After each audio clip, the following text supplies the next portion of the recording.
Welcome to Part 5 of the Guided Tour series. In this section, we will extract child-level requirements and view the requirement hierarchy. In Part 4, we began extracting requirements. We will now continue with requirements by extracting child-level requirements and beginning their analysis. Now that we have defined the top-level requirement, we will break this out into 6 individual child-level requirements and analyze them for any issues that may be created. Each child requirement refines its parent, which we named specific requirements. Traceability back to the source document, Autolink system requirements document, is achieved through the parent, as defined with the documented by relationship. To begin, we took the entire specific requirement section of our source document and placed it in a requirement class element that we numbered ORD.1. This will serve as our parent level. Now we will break up the section, making each numbered requirement its own element of the requirement class. This will serve as our child level. Since we are creating child-level elements in the same class, we don't need to select another class from the selection list. All we need to do is reset the attributes and relationships. Click the Reset Attributes button to clear all the attribute fields. Click the Clear Relationships button to clear all the relationship fields. Now we have a clean slate to begin transferring the specific text needed to create the first of our 6 child elements. Next, I'm going to demonstrate extracting child-level requirements. You may find it helpful to watch a portion of the video, then pause the video and complete the same work in core. To extract the first child requirement, complete the following steps. Type a name in the name field. The name of the first child element is impact detection. Next, you'll need to establish a hierarchical numbering system for the child elements. Number the first element ORD.1.1. Highlight the text for the description from the source document. For the first child element, we highlight the text in the first paragraph of specific requirements. Click the Description Transfer button to place the text in the description field. Set the origin field to originating, the paragraph number field to 3.1, and the paragraph title field to specific requirements. To establish the refines relationship to its parent, specific requirements, double-click Refines from the Relationship pane. This opens the Edit Targets dialog. Select Requirement from the list of classes, and double-click ORD.1 from the Possible Targets pane to add it as a target. Click OK to close the Edit Targets dialog. Now that we have completed the attributes of the element, click the Create Element icon to store this element definition. Do not reset attributes or clear the relationship. Most of the attributes in the relationship you establish for the first child element will be used for the subsequent elements. Next, create the other 5 child elements. Here's a chart of the attributes. Pause the video and use this information to complete the definition of the child elements. Let's check what we have done by looking at these elements in the Element Table view. Close the Element Extractor window. In the Project Explorer, select the Requirement class and click on the Element Table icon. The Element Table view is convenient for editing attributes and relationships. We will use this view to complete the setting of the type attribute for our child-level requirements. Right-click anywhere in the table and select Edit Columns. Add the type attribute and click OK. Now, click the upper right-hand corner of the type cell for ORD.1.1. A drop-down arrow will appear. Click on the arrow to access the drop-down enumeration list. Select Performance. Now, pause the video and use this list to set the type for the remaining requirement elements.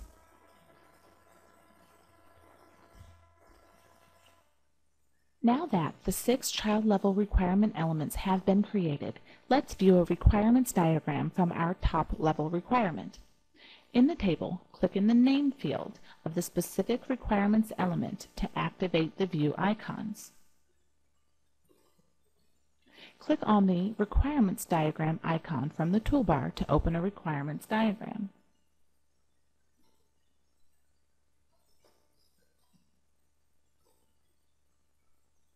Here you see the SysML requirements diagram displaying the parent element and its children along with a description of the elements. Notice that some of the text in the description fields of the elements are truncated with an ellipse. Let's take a moment to adjust the size of these notes to improve the readability and therefore the usefulness of the diagram. Click on the impact detection element. Notice that handles appear in the top left and bottom right corners. Click and hold on the handle in the bottom right corner and drag to expand the node, releasing it when it has reached the desired size. Repeat this process and expand the emergency personnel contact and MTBF MTTR elements. The handle in the top left corner allows you to reposition the node. Click on the availability element. Click and hold on the handle in the top right corner and drag the node to the right. Next, let's view a traceability hierarchy from our source document. Currently, this will show us traceability from our source document down through requirements. As our model progresses, the diagram will expand to show traceability through the entire design. First, close the requirements diagram. Then, in the Project Explorer, select the document in the Classes pane. In the table, click in the name field of the Autolink System Requirements document element to activate the view icons. Click on the Hierarchy Diagram icon from the toolbar to open a hierarchy definition dialog. The hierarchy definition dialog provides selections for building various hierarchy diagrams. You can click the drop-down arrow to see the default set of hierarchy diagrams available. We will use traceability, which was selected by default.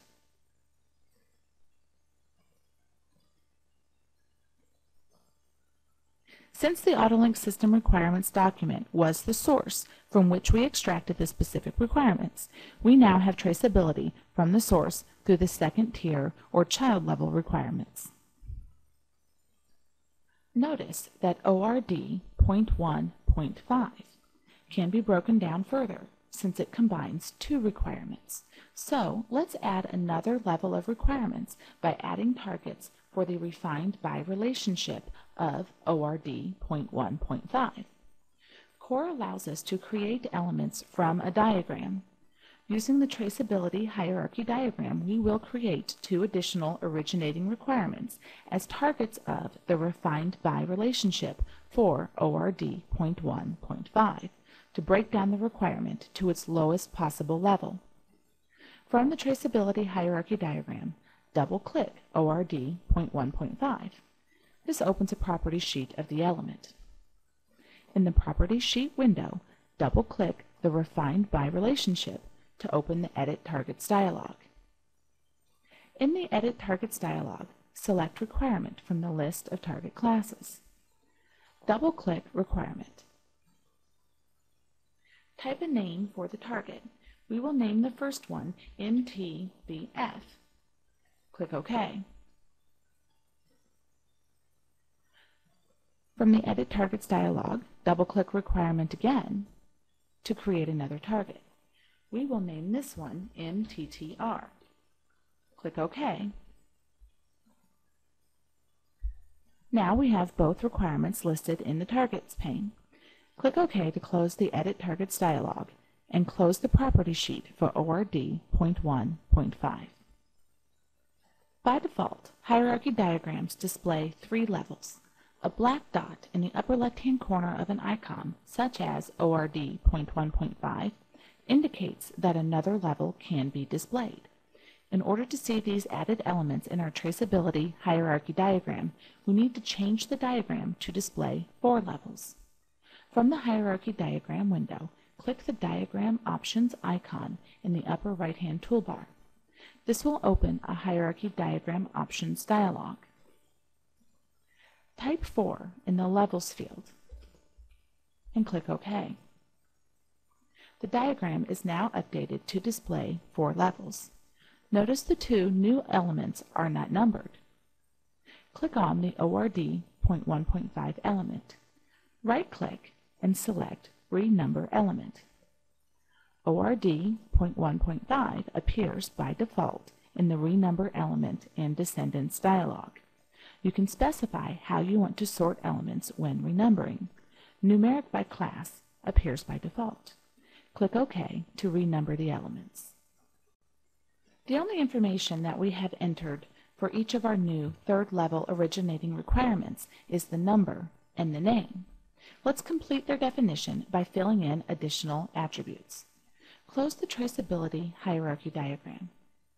Click on Requirement in the Project pane. Now, pause the video and in the element table, fill in the description attributes of our 2 new requirement elements. Use the information on screen to complete the element definitions.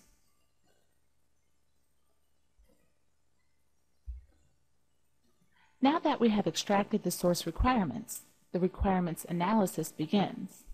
As a systems engineer, you want to identify problems encountered during systems engineering, such as poorly stated or conflicting requirements. In core, these problems can be captured as issues. An issue identifies a problem as well as its resolution with an element in the system design or specification.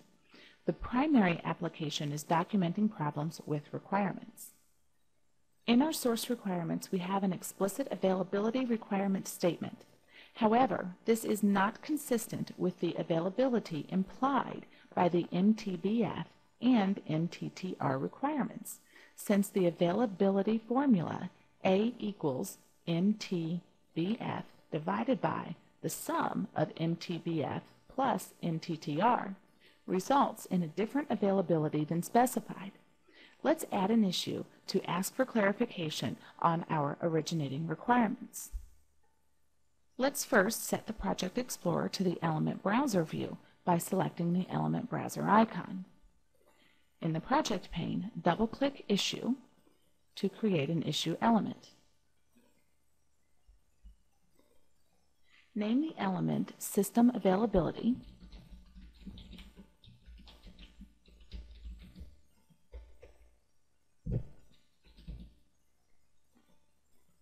and press OK to close the dialog. We link an issue to the element that generated the problem via the Generated By relationship. In this case, we will link system availability to 3 elements. Pause the video and add these requirements to the targets list, then click OK. Core allows you to capture both the issue and the decision that resolves the issue. You can document your decision, your alternatives, and your rationale. In this way, Core serves as a repository for the project design history, capturing the why of systems engineering decisions. Let's complete the system availability element to capture the analysis of the problem. Type the text on screen in the description and alternative fields. Pause the video as you do this. Take a moment and scroll through the list of attributes to familiarize yourself with the other fields applicable to an issue. Now is a good time to save your work. Click File, Export. Name the file.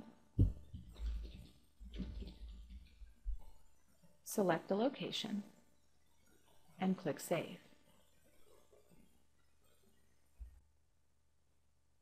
This concludes Part 5 of the guided tour. Part 6 will define the system and its boundary. If you have any questions or concerns, let me know. Email me at support@vitechcorp.com.